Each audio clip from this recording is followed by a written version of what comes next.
Hello and welcome to Step 12. We open our file, Step 12, and we start. In this step, we will create a view template and place the views on our sheet. So now what we'll do first, we'll hide our elevation symbols, select them, right mouse click and hide category. Now we change the scale in our view control bar to 1 to 100 and we set our detail level to fine. We want to save this graphic style, so we right click on our third level view and select here create view template from view. We put in here view MPK. If we want, we can apply further changes here. We just click OK. Now we will apply our graphic style to two other views, so we select here level 4. With the right click, you click here on apply view template and select here view MPK. And we'll repeat this in our section 1. With the right mouse click, we click on apply view template. We change our selection to all and select here view MPK.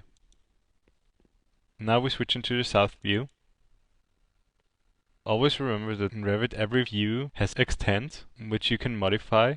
This is necessary when you like to place views on your sheets. Select here in the view control bar, show crop region. We select our boundaries, and with the blue triangles, we crop our view. If we want to hide boundaries of our view, we select hide crop region in our view control bar. Now we also have the possibility to hide our grid and our elevations. So we select one level and use shortcut VH for hide the category.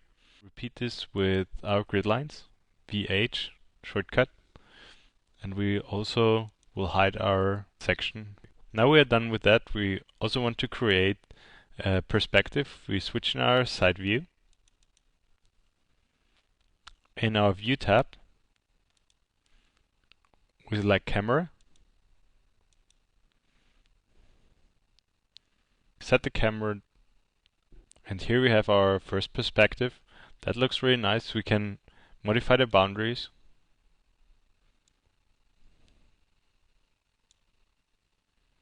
And now we can place all of our floors and sections and perspectives on our sheet. So we select one of our sheets, select here sheet A0, and we place level 3 with room and dimension on our sheet.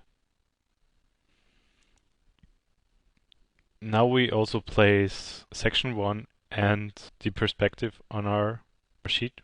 We see here a snapping line which helps us to align our views. Now we place our perspective.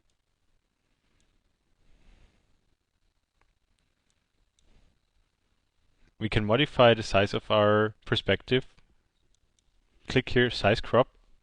Select scale locked proportions. Change the width to 300 millimeters. Revit automatically generates a tag, and we have the possibility to change that. We can select here title and no line. We can also use the guide grid to align our views. Click it. Now we can move our views. If we are satisfied with our sheet layout, we can delete our grid. We select it and delete it. Now we want to activate one of our views. If one of the views is activated, you have the possibility to make changements in that view. So we select our first grid line and also select all of our dimensions on the left side. Now we move our first grid line to the left side a little bit, and you see all the changements have been applied to our section and our 3D view and on our level 3 planner. We want to undo those changes and we deactivate our view. Now we want to make some changes in our title block. We zoom in. We change the owner to Autodesk. And the project name to Bumblebee. We click somewhere else and changes have been applied to all of our sheets. That's it for our step 12, and we'll be back for step 13.